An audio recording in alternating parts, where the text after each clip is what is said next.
3 words changed everything. She's waking up. I wasn't supposed to survive that surgery.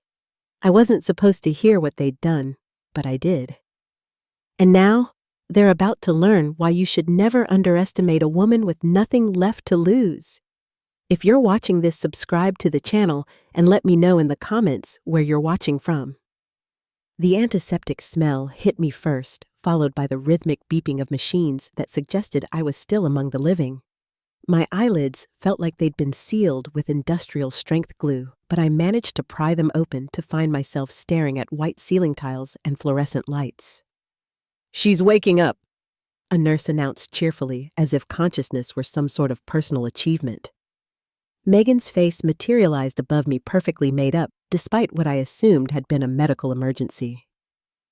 My daughter's smile looked like it had been practiced in front of a mirror, warm enough to fool strangers. But I'd been her mother for 44 years. Behind her stood Eric, my son-in-law, checking what appeared to be a very expensive new watch. Funny how medical crises seemed to coincide with his accessory upgrades. "Mother, you're finally awake!" Megan's voice carried that theatrical concern I remembered from her high school drama productions. "We were so worried." I tried to speak, but my throat felt like I'd been gargling with gravel. The last thing I clearly remembered was dinner at my house. Pot roast, if memory served, and then that sudden searing pain in my head that had dropped me like a sack of potatoes. "Don't strain yourself," Eric said, stepping closer with the kind of practiced bedside manner that probably worked well on elderly clients. "Everything's been taken care of while you were recovering." That phrase, "everything's been taken care of," had never in my experience preceded good news. "What do you mean?" I managed to croak. I managed to. They exchanged one of those loaded glances that married couples perfect over time. "Well," Megan began with the delicate air of someone about to discuss an unpleasant but necessary topic. "Given your condition and the doctor's recommendations about stress, we sold the beach house." Eric finished smoothly. For a moment, I wondered if the aneurysm had affected my hearing. "I'm sorry." "What?" "The Cape May property," Eric clarified, as if there might be confusion about which $3,800,000 beachfront home we were discussing. "The sale went through yesterday. My sanctuary, my refuge, the house where I'd planned to spend whatever years remained to me, watching the ocean and reading books I'd never had time for during my academic career." "That's impossible," I whispered. "I never authorized any sale." Eric produced a manila folder from his briefcase, with the flourish of a magician revealing his best trick. "Actually, you did right here." He pointed to a signature that bore some resemblance to my handwriting. If you squinted and had consumed adequate alcohol, the doctor explained that memory issues are completely normal after this type of brain trauma, Megan added helpfully. "Short-term memory loss, confusion about recent events." I stared at the document, trying to reconcile what I was seeing with what I knew to be true. I had absolutely no memory of signing anything related to my house, but then again, I also had no memory of the past week, so perhaps they had a point. "You're probably feeling disoriented," Eric continued with professional sympathy. "It's understandable. That's why we took care of this for you. The money from the sale will go toward your care," Megan explained. "We found a lovely facility in Indiana that specializes in post-stroke recovery. Indiana 200 miles from the ocean. I loved from everything familiar." "I don't understand," I said slowly. "Why Indiana? It's where we found the best care at the most reasonable cost," Eric replied. "Your medical expenses are going to be significant, and we want to make sure the money lasts." Something was beginning to crystallize in my mind. Not quite suspicion, but a growing awareness that this conversation was following a script I hadn't been given a copy of. "How long was I unconscious?" I asked. 5 days, Megan answered. "The surgery was very complicated. We weren't sure you'd—" She let the sentence hang, but I caught the implication. They weren't sure I'd survive, and somehow during those 5 days when my life hung in the balance, they'd managed to sell my house. The timing seems remarkably efficient, I observed. Eric's smile flickered slightly. We didn't want to burden you with business details during your recovery. Sometimes, family has to make difficult decisions. I closed my eyes, trying to process this information through the fog of medication and confusion. When I opened them again, both Megan and Eric were watching me with expressions that might have been concern if you didn't look too closely. I think I need some time to rest, I said finally. Of course, Megan said, leaning down to kiss my forehead. We'll let you sleep. As they gathered their papers and prepared to leave, I caught sight of something that made my blood run cold despite the warm hospital air. Eric's briefcase was monogrammed with his initials, but what caught my attention was the small logo underneath. Ashford and Associates Real Estate Law. My son-in-law wasn't just any lawyer. He specialized in real estate transactions, and apparently he just completed a very significant one while I was unconscious. The pieces weren't quite fitting together yet, but I had the distinct feeling I was going to need every bit of the intelligence that had carried me through 32 years of university politics to figure out exactly what game was being played here, and whether I was the player or the prize. Sleep eluded me like a solution to a particularly vexing academic problem. Every time I closed my eyes, I saw Eric's monogrammed briefcase and that smooth signature that was supposed to be mine. By the time morning light filtered through the hospital blinds, I'd made a decision. If someone was playing games with my life, I was going to learn the rules. A new nurse appeared with my breakfast. A cheerful woman whose badge identified her as Linda Gomez, RN. She had the kind of competent, non-nonsense demeanor I'd always appreciated in both nurses and graduate students. Good morning, Mrs. Parker. How are we feeling today? Like someone who's been informed her house was sold while she was unconscious, I replied. Which is either remarkably efficient family management or something considerably more problematic.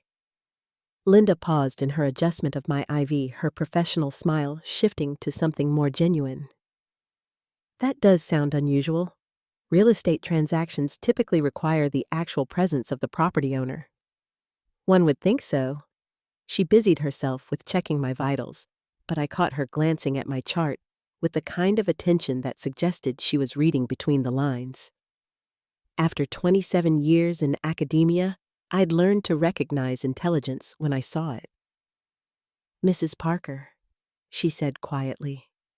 In my experience, family members who handle major financial decisions for incapacitated relatives usually discuss those decisions with medical staff to ensure they align with treatment plans and recovery timelines. And did they discuss this with medical staff? Not that I'm aware of. Linda finished her checks and moved closer to my bed. I've been a nurse here for 12 years. I've seen situations where elderly patients' families make decisions that aren't necessarily in the patient's best interest. The delicate way she phrased this told me everything I needed to know about Linda's experience with family dynamics in medical crisis. What would you advise someone in such a situation? I asked. I'd advise them to request copies of all documents to understand their legal rights and to seek independent counsel if anything seems questionable. She paused. I'd also suggest they might want to review their medical records to understand exactly what happened before their surgery. After Linda left, I lay staring at the ceiling, trying to reconstruct the events leading up to my collapse. The memories were frustratingly hazy, but certain details began to emerge like photographs developing in a dark room. Eric had been visiting more frequently in recent weeks, always with some excuse checking on my well-being, bringing me groceries, insisting on making me coffee. At the time, I'd attributed his attention to genuine concern, though it had struck me as slightly out of character for someone who'd previously shown little interest in his mother-in-law's daily routine. And I'd been feeling increasingly unwell headaches, dizziness, confusion that I'd attributed to aging and winter weather. Now looking back, the timing seemed suspiciously coincidental with Eric's increased attentiveness. When Megan and Eric returned that afternoon, I was ready with questions. I've been thinking about the house sale I began without preamble. I'd like to understand the timeline better. Eric settled into the visitor's chair with the easy confidence of someone accustomed to explaining complex transactions to confused clients. Of course. What would you like to know? When exactly did I supposedly sign the papers 4 days before your aneurysm? He replied smoothly. You called me, said you'd been thinking about downsizing, asked me to prepare the documents, and I signed them where at your house. I brought them by. We reviewed everything together. You signed in my presence. The story was plausible, professionally presented, and felt completely wrong. Not because I couldn't imagine wanting to sell the house. At 73, I could see the logic in downsizing, but because every instinct I'd developed over decades of evaluating student excuses was telling me this explanation had been rehearsed. I'm curious about something I said. You're a real estate attorney, but you've never mentioned that in all the years I've known you. A barely perceptible tension appeared around Eric's eyes. It didn't seem relevant to family conversations. Except when your mother-in-law needed to sell her house during a medical emergency. Helen Megan interjected. Eric's expertise has been a blessing. Can you imagine trying to navigate this without someone who understands the legal complexities? I looked at my daughter, really looked at her. Megan had always been beautiful, but there was something different about her appearance lately. New jewelry, expensive clothes, a general polish that suggested recent financial improvement. You're right, I said finally. It's fortunate that Eric was available to handle everything so efficiently. They relaxed slightly, apparently interpreting my words as acceptance rather than the growing suspicion they actually represented. After they left, Linda returned with my evening medications. How was your visit? She asked. Educational, I replied. Tell me, Linda, in your professional experience, how common is it for people to make major life changes immediately before suffering serious medical emergencies? Linda's expression grew thoughtful. In my experience, Mrs. Parker, coincidences in medical situations are often worth examining more closely. That night, as I lay listening to the sounds of the hospital around me, I made another decision. If Eric and Megan thought they were dealing with a confused elderly woman who could be managed with smooth explanations and concerned expressions, they were about to discover how wrong they were. 32 years of academic politics had taught me that the most dangerous opponents were often the ones who smiled while they prepared to destroy you. Time to remind them that retirement hadn't made me stupid. The next morning brought Dr. Laura Kim, a neurologist with the kind of sharp intelligence that reminded me of my best graduate students. She reviewed my chart with the thoroughness of someone who actually read the fine print. Mrs. Parker, I want to discuss your medication history before the aneurysm. Can you walk me through what you were taking regularly? Blood pressure medication, lisinopril. I believe a daily multivitamin, occasional ibuprofen for joint pain. I paused, trying to remember. And recently, Eric, my son-in-law, had been bringing me some additional supplements. Said they might help with the fatigue I'd been experiencing. Dr. Kim made careful notes. Do you remember what these supplements were? He said they were a combination of vitamins and minerals, came in unmarked capsules, which I thought was odd, but Eric explained that his doctor recommended a specific formulation from a compounding pharmacy. And when did you start taking these? Perhaps 8 weeks ago. Eric was very insistent that they would help with my energy levels and blood pressure. Dr. Kim's pen stopped moving. Your blood pressure has been well controlled for years according to your primary care records. What made you think you needed additional help? That was an excellent question. Eric mentioned that my readings seemed elevated when he checked them during his visits. He'd brought a home monitor, said he wanted to make sure I was staying healthy, and you felt comfortable taking unmarked supplements based on these readings. When she put it that way, it sounded remarkably naive. Eric's a professional. I assumed he'd consulted with medical experts. Dr. Kim closed my chart and fixed me with a direct gaze. Mrs. Parker, I'm going to order some additional blood work. I want to check for any residual substances that might have contributed to your cardiovascular event. You think the supplements caused my aneurysm? I think it's worth investigating whether what you were taking was actually supplements. After Dr. Kim left, I found myself replaying every interaction with Eric over the past 3 months. His sudden interest in my health, the home blood pressure monitoring, the unmarked capsules he'd insisted would help me feel better. The more I thought about it, the more certain I became that I'd been feeling progressively worse since starting Eric's supplements, not better. The fatigue had increased, the confusion had worsened. By the week before my collapse, I'd been having trouble concentrating on simple tasks. Linda appeared for my afternoon medication round, and I decided to test a theory. Linda, in your experience, what would happen if someone took too much blood pressure medication over an extended period? Dangerous hypotension, confusion, dizziness, potential cardiovascular complications. She paused in her preparation of my pills. Why do you ask? Academic curiosity. Linda studied my face with the expression of someone who'd heard that phrase before in much less academic contexts. Mrs. Parker, if you're concerned about any medications you were taking before your admission, Dr. Kim has ordered comprehensive toxicology screening. We'll know within 36 hours if there's anything unusual in your system. That afternoon brought an unexpected visitor. Diane, my younger sister, stood in the doorway looking like an avenging angel in a Chanel suit. At 69, Diane retained the sharp-eyed intensity that had made her one of Philadelphia's most feared corporate attorneys before her retirement. Helen, she said, embracing me carefully. I came as soon as I heard. I didn't know Megan had called you. She didn't. I heard about your situation through other channels. Diane's tone suggested those channels had been legal rather than familial.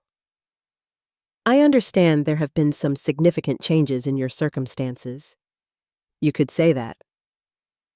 Diane pulled out a legal pad with the practiced efficiency of someone who'd spent 40 years taking notes that could later be used to destroy opposing counsel. Tell me everything. I described the house sale, Eric's role as real estate attorney, the mysterious supplements, and my growing certainty that the signature on the sales documents wasn't mine. Diane listened without interruption, making occasional notes that looked like they could be used to plan either a legal strategy or a military campaign. Helen, she said, when I finished, how long has it been since we discussed the arrangements we made after Robert died? Robert, my late husband, Megan's father. The arrangements, I felt something click into place in my memory. The trust, I said slowly. The irrevocable trust Diane confirmed established 14 years ago, naming me as trustee, with you having lifetime residency rights, but no power to sell or transfer the property. The room seemed to tilt slightly as the implications became clear. They can't sell what they don't own. Exactly. The house has been owned by the Diane Parker Trust since 2010. You couldn't sell it even if you wanted to because you're not the legal owner. I stared at my sister, feeling pieces of a very complex puzzle suddenly arranging themselves into a pattern that was both infuriating and oddly satisfying. So their sale is completely invalid, fraudulent actually, since Eric would have known from any proper title search that you don't hold clear ownership. Diane smiled with the expression she'd once worn while explaining to opposing counsel exactly how thoroughly they'd been outmaneuvered. It appears, she continued, that your son-in-law has involved himself in a real estate transaction that's not just unethical, but criminal. The door opened and Linda entered with my evening medications. She took one look at Diane's legal pad and my expression and immediately understood that the dynamic in the room had shifted dramatically. Mrs. Parker, she said quietly, granted me to let you know that your toxicology results will be available tomorrow morning. She'll be discussing them with you personally. After Linda left, Diane leaned forward with the focused intensity of a predator who just spotted prey. Helen, I think it's time we had a conversation with Eric about his real estate expertise, specifically about how he managed to sell property he had no legal right to transfer. What are you suggesting? I'm suggesting that we give him an opportunity to explain his actions before we involve law enforcement. Diane's smile was sharp enough to cut glass. Unless, of course, he'd prefer to explain them to a grand jury. Dr. Laura Kim arrived the next morning with the expression of someone who'd found exactly what she'd been looking for, even though she'd hoped to be wrong. She closed the door behind her and pulled up a chair beside my bed. Mrs. Parker, your toxicology results show elevated levels of blood pressure medication in your system. Significantly elevated. How significantly levels that would typically require emergency medical intervention. Combined with your age and underlying health factors, this level of medication could easily trigger the type of cardiovascular event you experienced. I absorbed this information with the peculiar calm that comes from having your worst suspicions confirmed. So Eric's supplements were actually my blood pressure medication in higher doses. That would be my professional assessment. Yes. What you thought were vitamins were likely your prescribed lisinopril in concentrated form, possibly combined with additional blood pressure medications. Diane, who had been sitting quietly in the corner, leaned forward with the focused attention of someone hearing potential criminal evidence. Doctor, in your professional opinion, could this have been accidental? Dr. Kim chose her words carefully. The levels we found would require deliberate, sustained administration of multiple medications over several weeks. This wasn't a simple medication error. It was attempted murder, I said flatly. I can't make that determination, Dr. Kim replied. But I can tell you that what happened to you was not natural, and it was not accidental. After Dr. Kim left, Diane and I sat in silence for several minutes, processing the implications of what we just learned.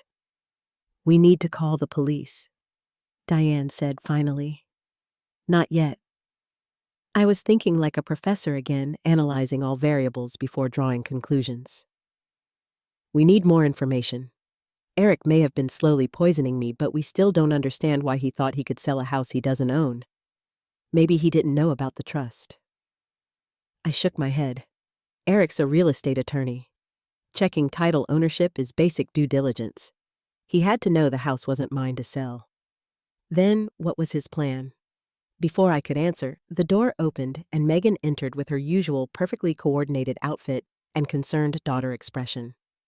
Today, however, I noticed details I'd previously overlooked. The expensive handbag, the jewelry that definitely hadn't come from a department store, the subtle but unmistakable signs of someone who'd recently had access to significant money. Mother, how are you feeling today? Much clearer. Thank you. In fact, Diane and I have been discussing some very interesting legal questions about property ownership. Megan's smile flickered almost imperceptibly. Oh yes, it seems there's been some confusion about the house sale. Diane was just explaining that the property isn't actually mine to sell. The color drained from Megan's face like water from a broken pipe. What do you mean? Diane spoke with the crisp precision of someone delivering particularly devastating news in a board meeting. I mean, the house has been held in an irrevocable trust for 14 years. Helen has lifetime residency rights, but I'm the trustee with sole authority over any sale or transfer.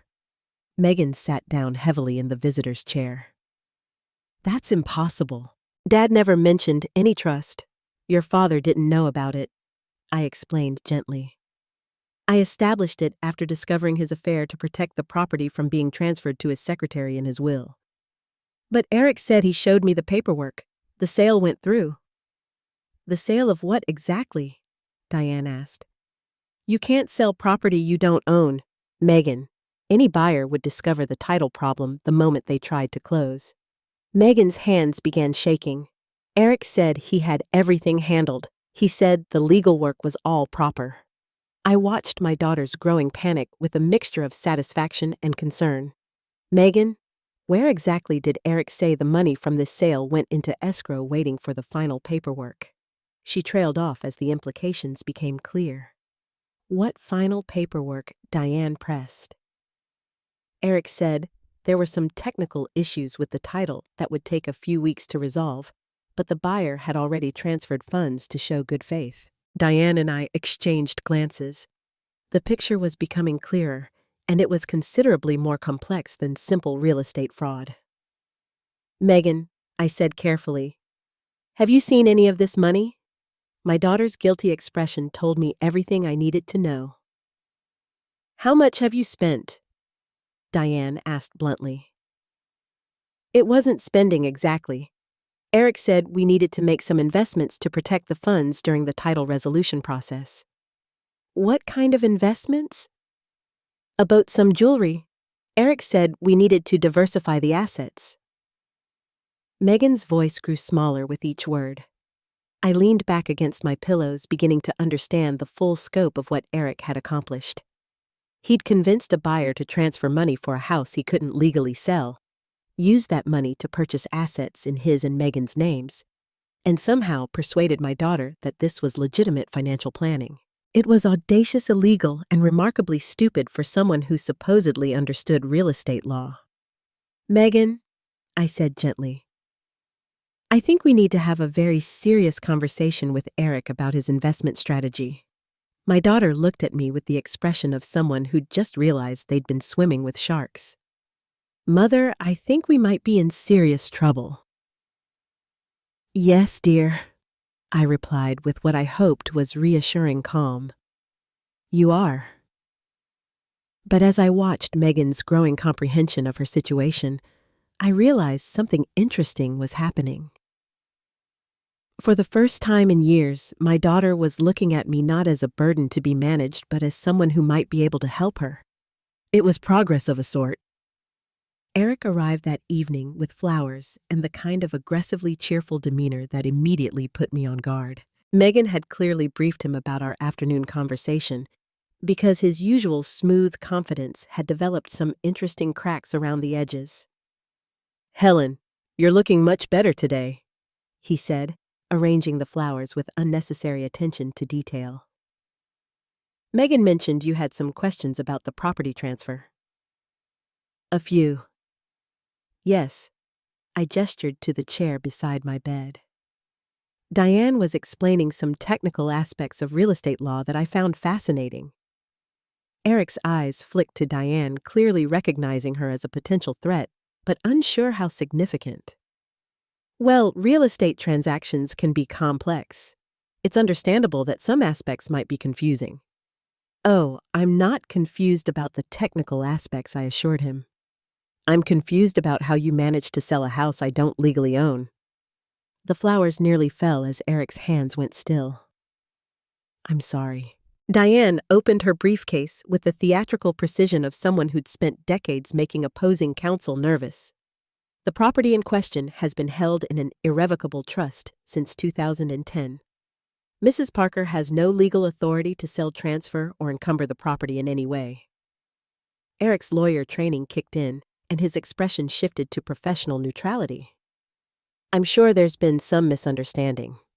My title search showed clear ownership."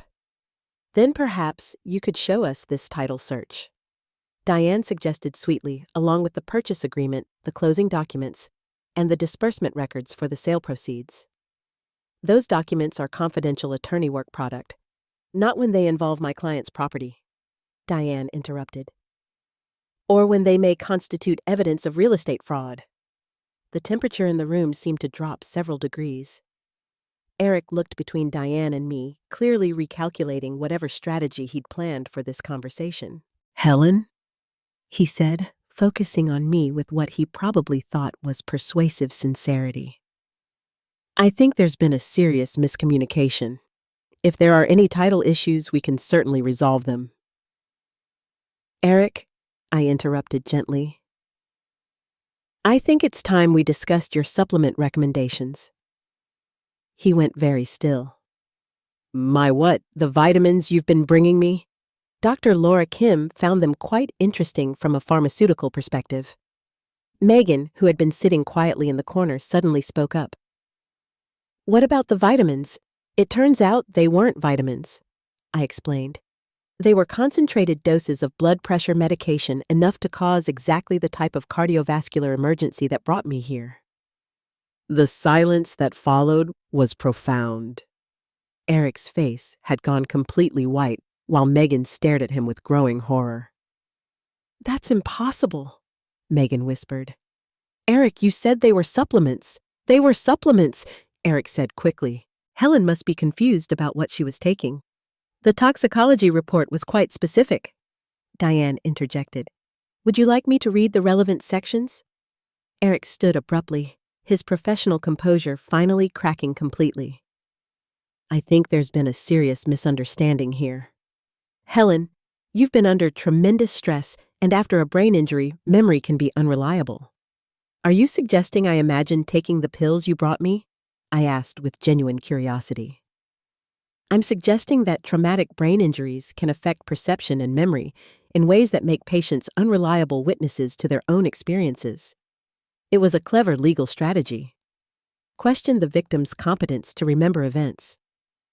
Unfortunately for Eric, he was dealing with someone who'd spent 32 years listening to creative excuses from graduate students.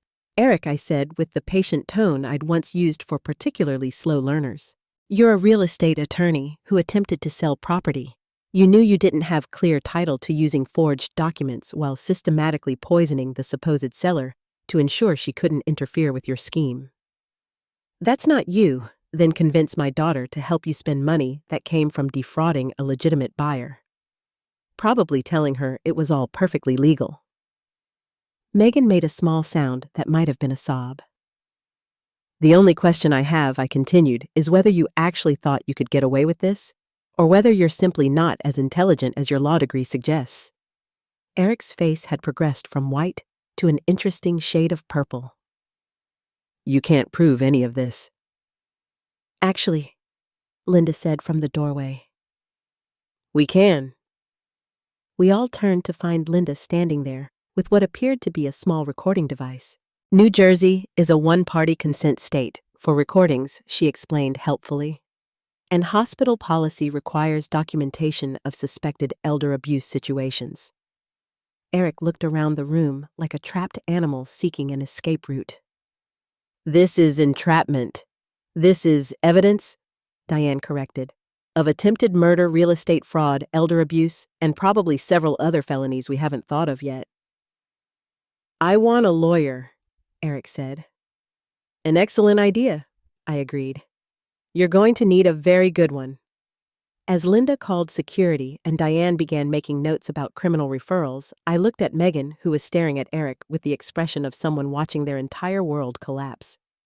"Megan," I said gently, "I think it's time you and I had a private conversation about exactly how much you knew about Eric's business practices."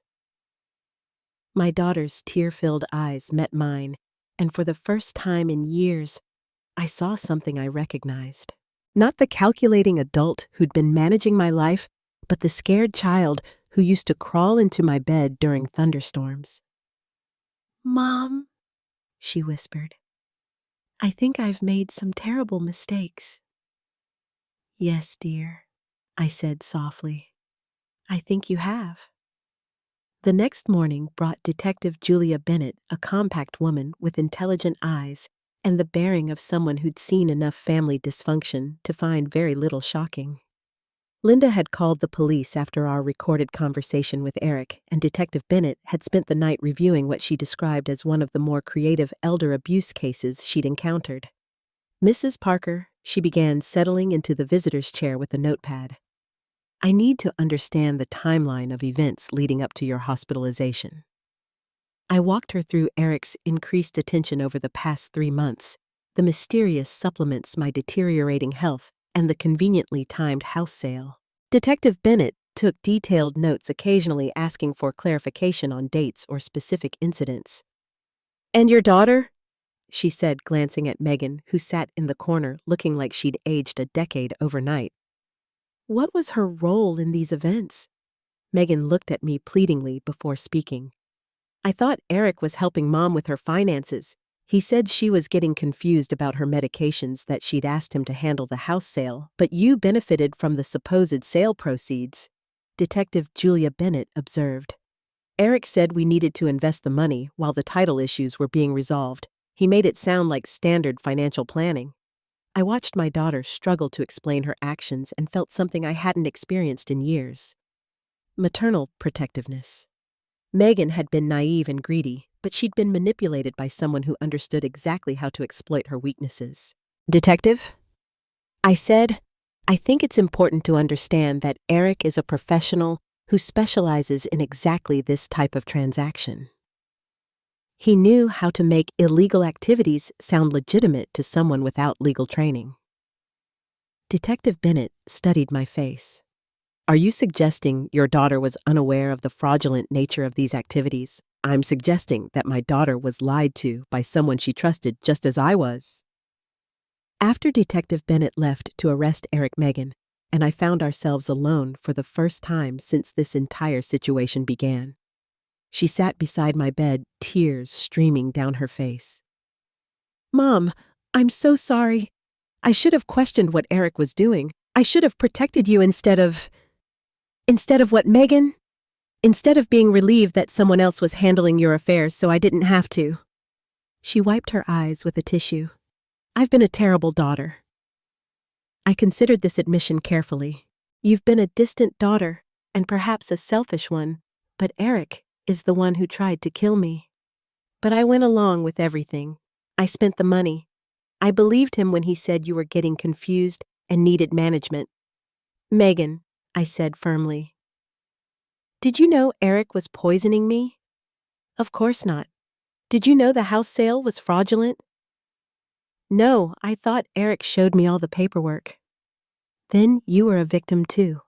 A willing victim who benefited from the crime, but a victim nonetheless. We sat in silence for several minutes, both processing the wreckage of our family relationships. What happens now? Megan asked finally. Now you help the police build their case against Eric. You return whatever stolen money you can recover. You testify truthfully about what he told you, and when. And then I looked at my daughter, really looked at her, and saw something I hadn't noticed before. Beneath the expensive clothes and defensive attitude, Megan looked exhausted. Not just tired, but worn down in a way that suggested this hadn't been the first time Eric had manipulated her into questionable decisions. Then we figure out how to rebuild some kind of relationship based on honesty instead of convenience. Megan's eyes filled with fresh tears. Do you think that's possible after everything I've done? Megan, do you love me? The question seemed to surprise her. Of course I do. Do you want me to be safe and happy? Yes. Then yes. I think it's possible. It won't be easy, and it won't happen quickly. But I think we can find our way back to being a family. That afternoon, Diane returned with Mark Lawson, a criminal defense attorney, who specialized in complex fraud cases. Mark had the kind of sharp intelligence that reminded me of my best graduate students, combined with the predatory focus of someone who enjoyed destroying criminals who targeted vulnerable populations. Mrs. Parker, he said, after reviewing the case materials, you've given us enough evidence to prosecute Eric for attempted murder, real estate fraud, elder abuse, and probably money laundering. He's looking at significant prison time. What about Megan? Mark glanced at my daughter, who had remained silent throughout his explanation. That depends on several factors. Her cooperation with the investigation, the extent of her knowledge about the fraudulent activities, her willingness to make restitution. I want to cooperate, Megan said quickly. I want to help however I can. Good, Mark replied. Because we're going to need detailed information about every transaction, every conversation, every document Eric showed you. This case is going to be about establishing a pattern of systematic manipulation and abuse. As Mark outlined the legal process ahead of us, I realized something unexpected was happening. For the first time in years, Megan and I were on the same side of something important. She was no longer the daughter trying to manage my life, and I was no longer the mother being managed. We were two women who'd been deceived by the same man working together to ensure he faced consequences for his actions. It wasn't the family reconciliation I might have imagined, but it was a beginning. 4 weeks later, I sat in my living room overlooking the Atlantic, breathing salt air that tasted like freedom and vindication. The house felt different now. Not just mine, but definitively, legally, unquestionably mine. Diane had handled the paperwork to invalidate Eric's fraudulent sale, and the confused buyers had been surprisingly understanding once they learned they'd been victims of a con man. Megan had moved back to her apartment but visited daily, helping me recover both physically and emotionally from what the media had begun calling the Ashford real estate fraud. It was a terrible name, but at least it was accurate. The state prosecutor's office called Megan, announced entering with coffee and the newspapers. Eric's lawyer wants to discuss a plea bargain. What kind of plea? 16 years in exchange for full cooperation and restitution. Megan sat down my coffee with the careful attention of someone who'd learned to notice details she'd previously ignored. Mark thinks we should consider it. I sipped my coffee, real coffee properly, brewed with no pharmaceutical additions, and watched seagulls wheel over the waves. What do you think? I think 16 years is a long time, but not long enough. Megan's voice carried a hardness I'd never heard before. He tried to kill you, Mom. He manipulated both of us. He stole from innocent buyers who just wanted a beach house. The transformation in my daughter over the past month had been remarkable. Gone was the superficial woman who'd been content to let others handle difficult decisions. In her place was someone who asked hard questions, demanded honest answers, and took responsibility for her mistakes. The restitution would cover everything, Megan continued. The boat, the jewelry, all the money that went through our accounts. I've already given the lawyers documentation for everything I can remember purchasing. And how do you feel about giving up all those things? Megan looked genuinely surprised by the question. Relieved. Honestly, I always knew something was wrong, even when I was trying to convince myself it wasn't. Expensive things that come from hurting people don't feel like gifts. They feel like evidence. Diane arrived mid-morning with Mark and an armload of legal documents. She'd been staying in town since my hospitalization, claiming she needed to oversee my recovery, but really providing the steady support I'd been missing for years. The state prosecutor's office is prepared to recommend the plea agreement, Mark announced, spreading papers across my coffee table. Eric's cooperation could help them prosecute other real estate fraud cases throughout the state. Other cases, I asked. Apparently, Eric's been running variations of this scheme for several years, targeting elderly property owners, manipulating family members, using his legal expertise to legitimize fraudulent transactions. Megan went pale. How many others? At least 6 that they've identified so far. Elderly clients who signed over property rights they didn't understand. Family members who were convinced they were helping with necessary legal work. I absorbed this information with a mixture of satisfaction and anger. Eric hadn't just targeted me. He'd built a career on exploiting vulnerable people. Were any of the other victims harmed physically? 3 were hospitalized for medication-related complications. 2 died from what was initially classified as natural causes, but is now being reinvestigated. The room fell silent as we processed the implications. Eric hadn't just been a con man. He'd been a serial predator whose schemes had escalated to deadly levels. I want him to accept the plea, I said finally. Mom. Megan began, 16. Years isn't 16. Is 16 years more than his victims thought they'd live to see justice served? I interrupted. And his cooperation might prevent other families from going through what we've experienced? Mark nodded approvingly. The plea also includes lifetime prohibition from practicing law and mandatory financial monitoring for 10 years after his release. What about the civil suits? Diane asked. The victims' families are already filing. Eric's going to spend whatever freedom he eventually gets fighting lawsuits and paying restitution. After the lawyers left, Megan and I sat on the deck watching the sunset paint the ocean in shades of gold and crimson. It had become our daily ritual, a quiet hour, when we talked about recovery, both medical and emotional. Can I ask you something? Megan said eventually. Anything. When did you know that Eric was lying about everything? I considered the question carefully.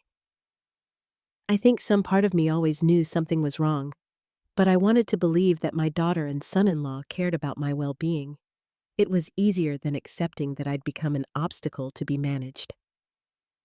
I did care about your well-being, Megan said quietly. I just didn't want to be responsible for it. Eric made it seem like there was an easy solution that would help everyone.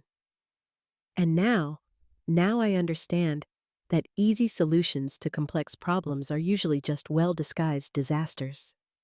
As darkness fell over the Atlantic, I realized something profound had happened over the past month. The family that had betrayed me was gone. But a new family had emerged from the wreckage, honest rather than convenient, chosen rather than inherited, based on respect rather than obligation. Megan, I said, as we prepared to go inside, I want you to know that I'm proud of how you've handled these past few weeks. Even though I helped him steal from you, especially because when you realized what had happened, you chose to make it right instead of making excuses. My daughter smiled with genuine happiness for the first time in months. I learned from an excellent teacher who taught me that intelligence without integrity is just sophisticated selfishness. I laughed, recognizing my own words from a lecture I'd given years ago to a graduate ethics class. I can't believe you remembered that. I remember everything you taught me, Mom. I just forgot to apply it when it mattered most. As we headed inside, I felt something settled that I hadn't realized was still unsettled. The threat was neutralized. The family was healing. The house was truly mine. Some investments in justice yield returns you never anticipated. 8 months after Eric's arrest, I sat in a courtroom watching my former son-in-law accept his plea agreement with the resignation of someone who'd finally run out of clever strategies. He'd aged considerably during his time in custody. The expensive suits and confident demeanor replaced by orange jumpsuit and the defeated posture of someone facing the consequences of a lifetime of bad choices. Mr. Ashford, Judge Karen Phillips said, reviewing the plea documents, "You understand that by accepting this agreement, you're admitting to attempted murder, real estate fraud, elder abuse, and conspiracy charges across multiple cases." "Yes, Your Honor," Eric replied, his voice barely audible. "And you understand that you'll serve a minimum of 13 years before being eligible for parole with lifetime prohibition from practicing law." "Yes, Your Honor." Megan sat beside me, her hand resting lightly on my arm. She'd insisted on attending the hearing, saying she needed to see this chapter of our lives officially closed. I'd offered to go alone, but she'd pointed out that we were both victims of Eric's schemes and should witness his accountability together. The prosecutor outlined Eric's crimes in methodical detail. The systematic poisoning, the fraudulent property transfers, the manipulation of family members, the theft from innocent buyers. As the full scope of his crimes was revealed, I found myself feeling not anger, but a kind of academic fascination with the elaborate nature of his deceptions. "Your Honor," Eric's attorney said when given the opportunity to speak, "my client recognizes the severity of his actions and the harm he's caused to multiple families. He's prepared to cooperate fully with ongoing investigations and to make complete financial restitution to all victims." Judge Phillips looked down at Eric with the expression of someone who'd seen enough criminal creativity to find very little impressive about elaborate fraud schemes. "Mr. Ashford, the court finds your crimes particularly reprehensible because they targeted elderly victims who trusted you with their welfare and safety. You exploited that trust to steal their property and, in some cases, to threaten their lives." She paused, letting the weight of her words settle. "The court accepts your plea agreement. You are sentenced to 16 years in state prison with eligibility for parole after 13 years contingent on full restitution and continued cooperation with law enforcement." As they led Eric away, he looked back once at Megan and me. I saw something in his expression that might have been remorse, though it was difficult to distinguish from simple regret at being caught. Megan squeezed my arm as we watched him disappear through the courthouse doors. "How do you feel?" she asked as we made our way outside. like a very long, very complicated story has finally reached its proper conclusion. That evening, we gathered at my house for what had become our weekly family dinner. Diane and Linda were discussing plans for a European trip they'd been planning since Linda's retirement from the hospital. Mark was reviewing documents for another elder fraud case he'd taken on, inspired by our experience to specialize in protecting vulnerable seniors. The restitution check should be distributed next week. Mark announced the buyers who were defrauded will get their money back plus damages. The other victims' families will receive compensation for their losses. "What about the property Eric used as collateral for his schemes?" Diane asked. "All being liquidated. The boat, the vacation home he bought with stolen funds, even his law office equipment. Everything goes to victim compensation." I found myself thinking about poetic justice, how Eric's assets were being redistributed to the people he'd harmed, how his career built on exploitation was funding recovery for his victims. "There's something else," Megan said, looking nervous. "I've been offered a position with the New Jersey Attorney General's office working on elder protection cases." The room fell silent as everyone processed this announcement. It would mean using my experience to help investigate other cases like ours. She continued helping families recognize the warning signs, working with prosecutors to build stronger cases against predators who target seniors. I looked at my daughter, this woman who'd emerged from the wreckage of her marriage and her poor choices with a clear sense of purpose and responsibility. "What do you think about this opportunity?" I asked. "I think it's a chance to turn the worst experience of my life into something that might prevent other families from going through what we did." Linda raised her wine glass to Megan for choosing to be part of the solution. We toasted my daughter's new direction, and I felt something I hadn't experienced in years: unqualified pride in the woman Megan was becoming. Later, as the evening wound down and our guests prepared to leave, Megan and I stood on the deck watching the moonlight dance across the Atlantic. "Mom," she said quietly, "I know I can't undo what happened, the choices I made, the way I let Eric manipulate both of us." "Megan," I interrupted gently, "you've spent the past 8 months proving that people can change when they decide to take responsibility for their actions. I'm more proud of who you're becoming than disappointed in who you were." "Do you really think I can help other families?" "I think you have something most advocates don't have: first-hand experience with how sophisticated these scams can be, and how easy it is for loving families to be deceived by professionals who understand exactly how to exploit trust." My daughter smiled with the kind of quiet confidence that comes from finding purpose in painful experience. "Besides," I added with a grin, "you learned from an excellent teacher in how to be suspicious of people who offer easy solutions to complex problems." "Who was that?" "You actually watching you learn to question everything.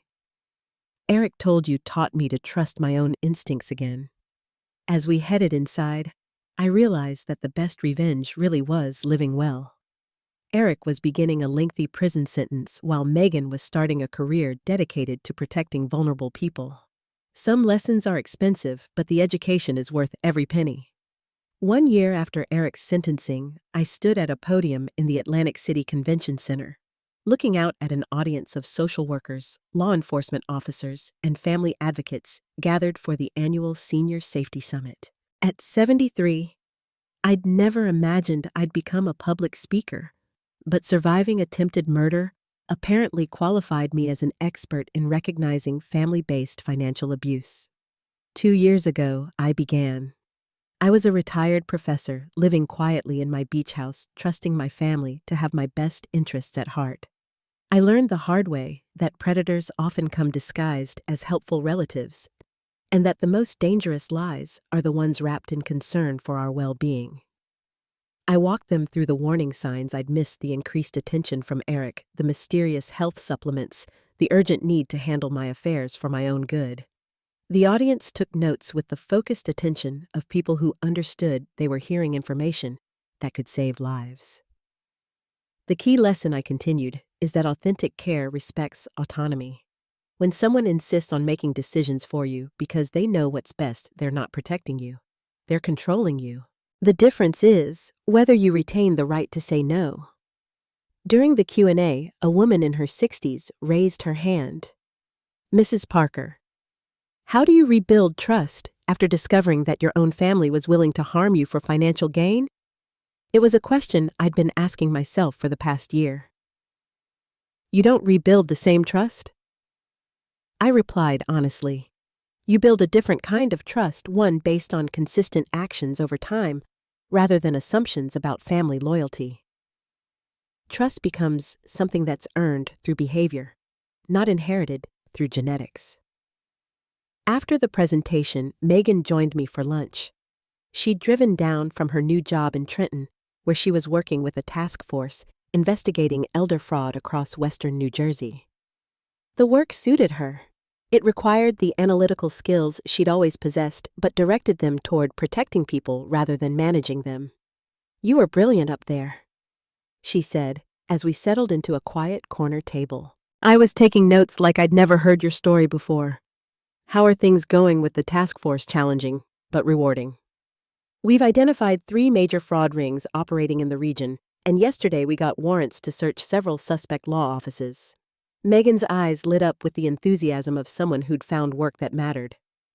It's amazing how many Eric Ashfords are out there using legal expertise to legitimize theft.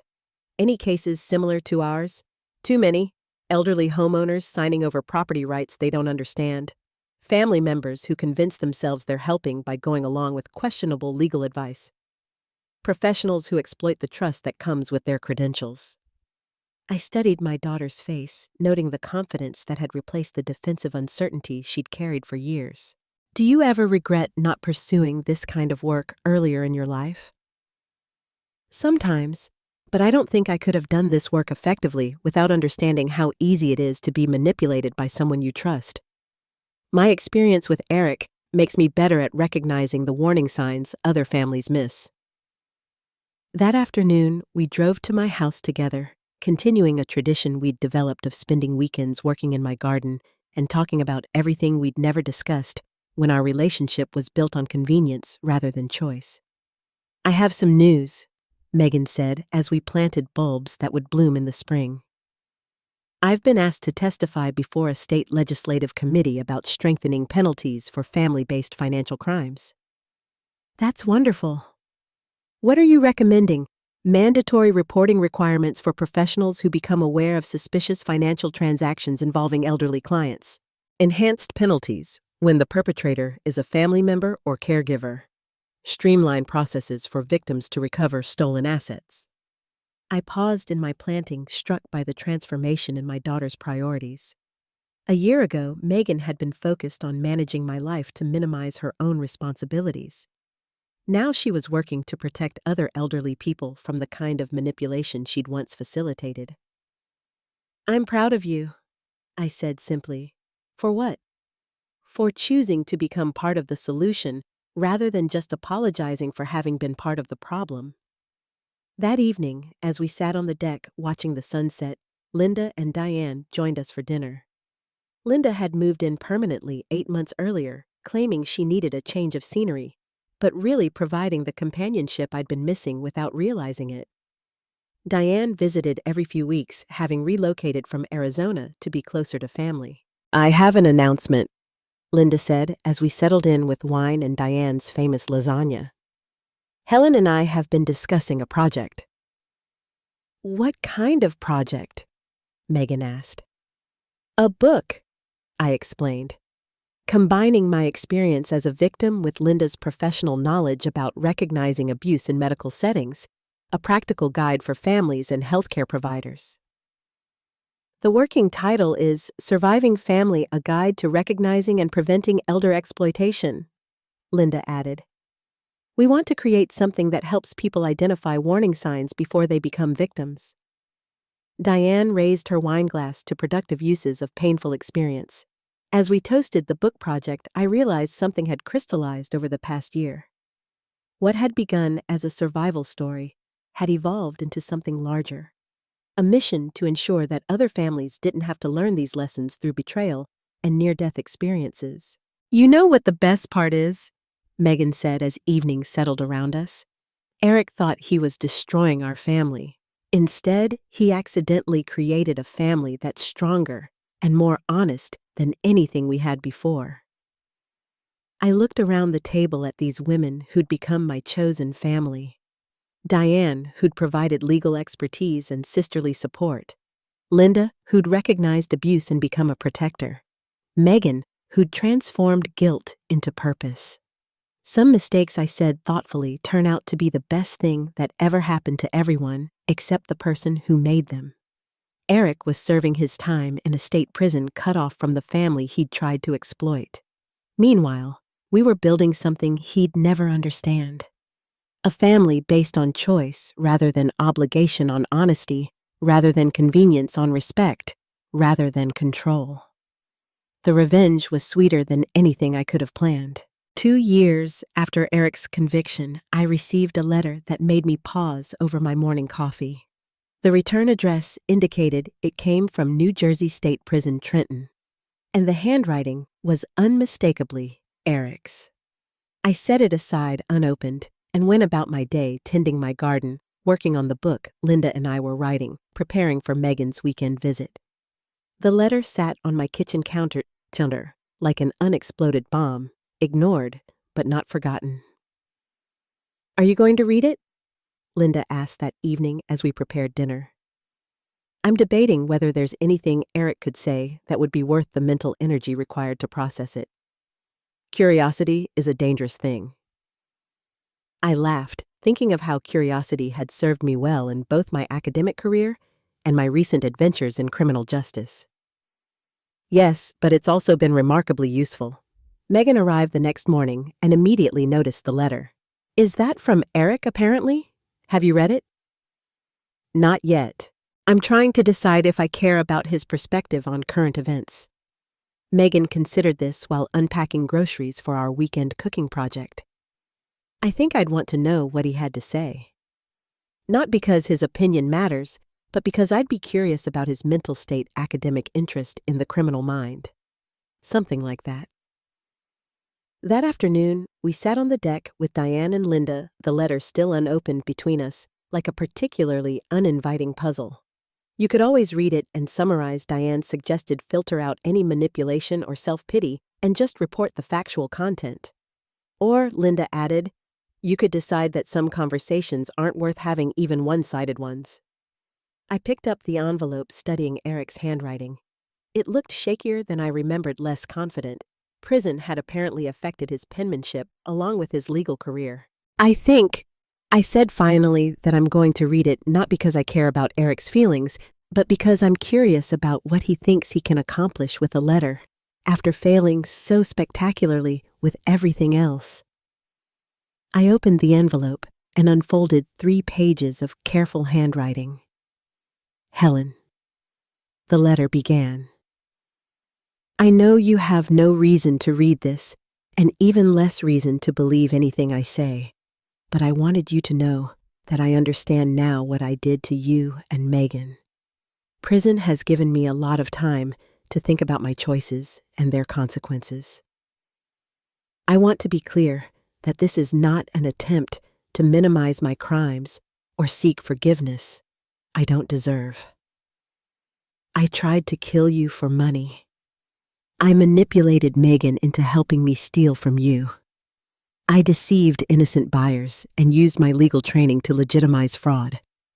There are no excuses for these actions.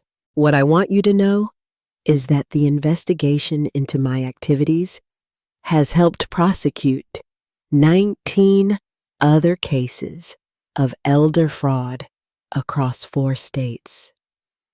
My cooperation has led to convictions that recovered over $500,000 for victims' families.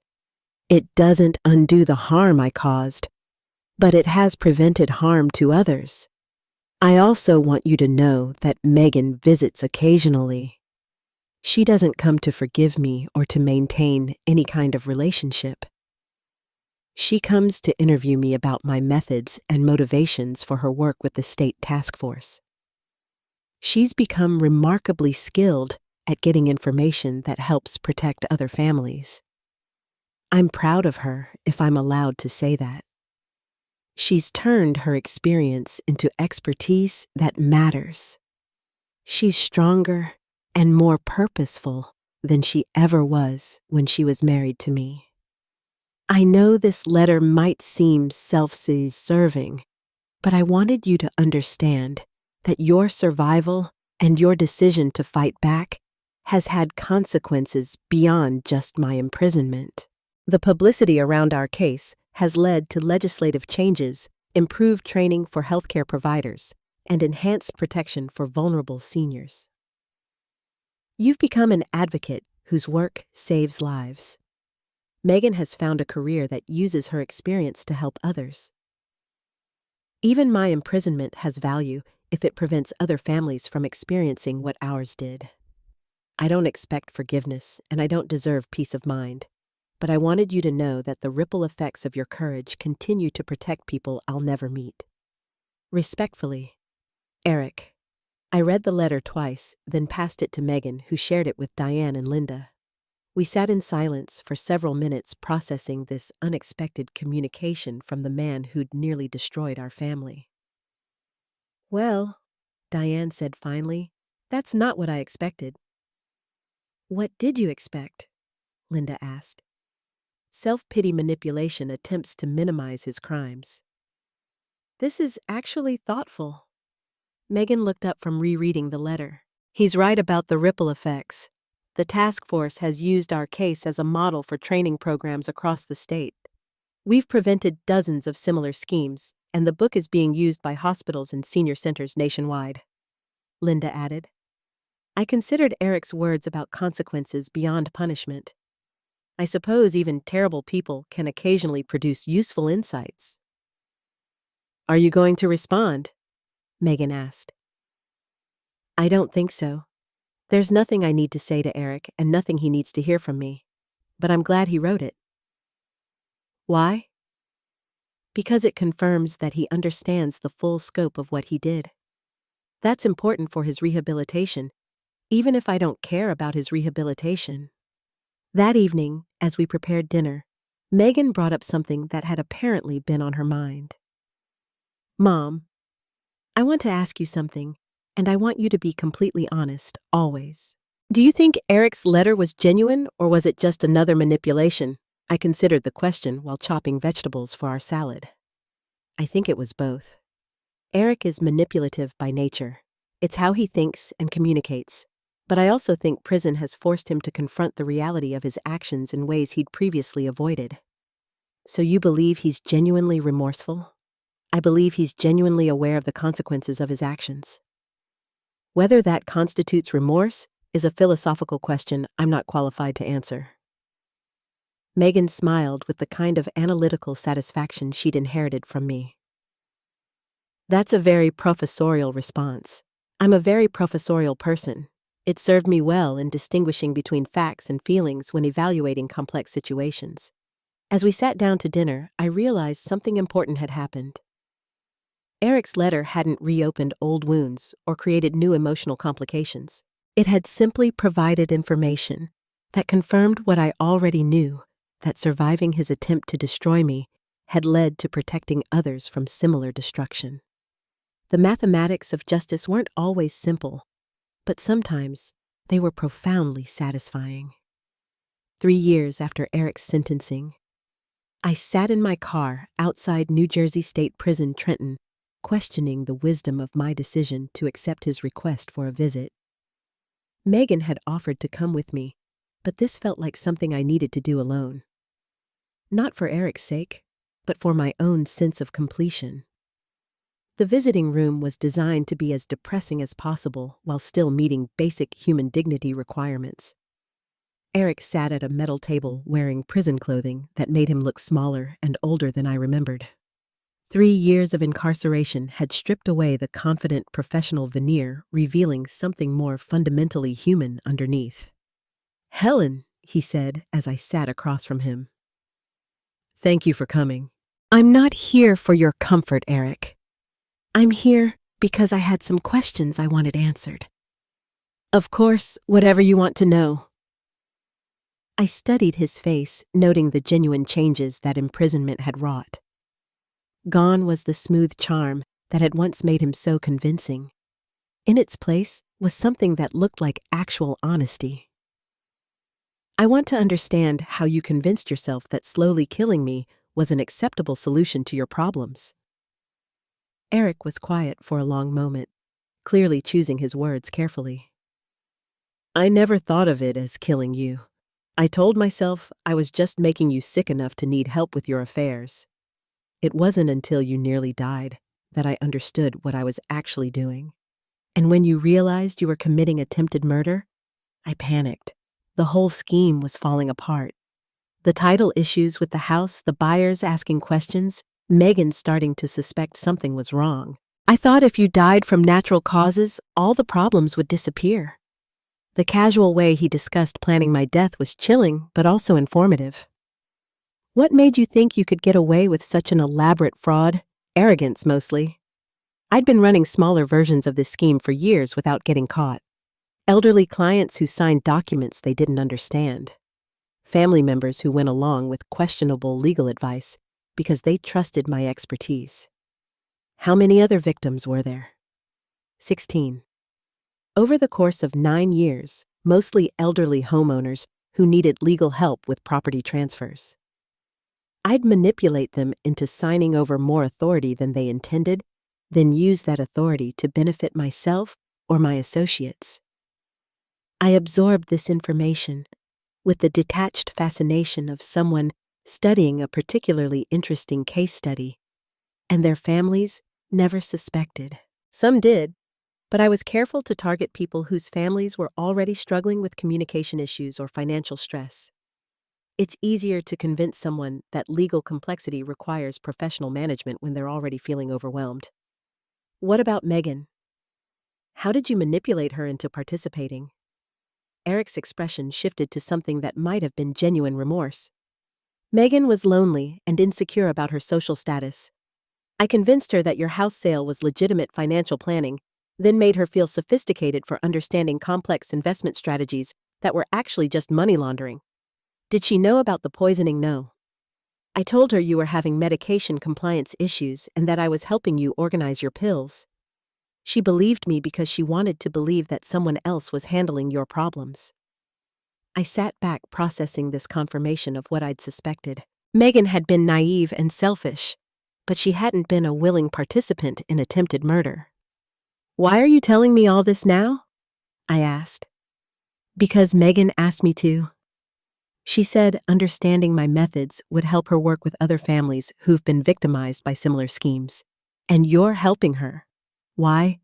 Because it's the only useful thing I can do with the knowledge I have. I can't undo the harm I caused, but I can help prevent similar harm to others. We talked for another hour with Eric, providing detailed information about his methods and motivations that would be valuable for Megan's work with the task force. As our visit neared its end, I found myself with one final question. Do you understand why I'm not forgiving you? Yes, he said without hesitation. You don't forgive someone for attempting murder. You survive them. You stop them, and you move on with your life. Forgiveness is for mistakes, not for calculated attempts to kill family members for money. I looked at this man who'd nearly succeeded in erasing me from my own life and felt something settled that I hadn't realized was still unsettled. Not forgiveness, but a kind of closure that came from understanding the full scope of what I'd survived.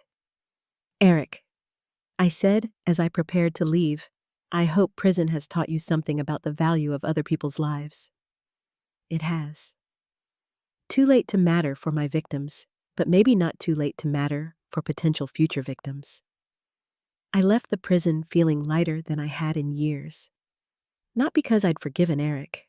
Forgiveness was neither required nor deserved, but because I'd confirmed that surviving his attack had led to protecting others from similar predators.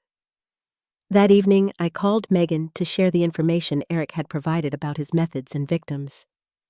She listened with the professional attention of someone building a comprehensive understanding of how family-based fraud operated. "How do you feel about seeing him?" she asked when I finished my report. "Like I've read the final chapter of a book I'd been trying to finish for 3 years. I understand what happened, why it happened, and what we've built from the wreckage.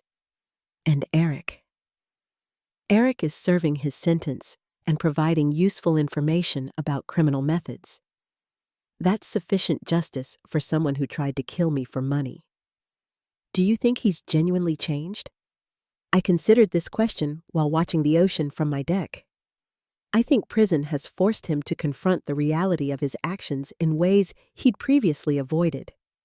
Whether that constitutes genuine change is less important than whether it produces useful cooperation with law enforcement. Very practical. I'm a very practical person. It served me well in distinguishing between justice and revenge. As I hung up, I realized that my visit to Eric had accomplished something I hadn't expected. It had confirmed that the best revenge really was living well and using the experience of surviving his attack to build something stronger and more protective than what had existed before. Eric would spend the next decade in prison, while I would spend it working to ensure that other families didn't have to learn about predators the hard way. Some conversations are worth having once for the clarity they provide about choices made and consequences faced. This had been one of them. Thanks for listening. Don't forget to subscribe and feel free to share your story in the comments. Your voice matters.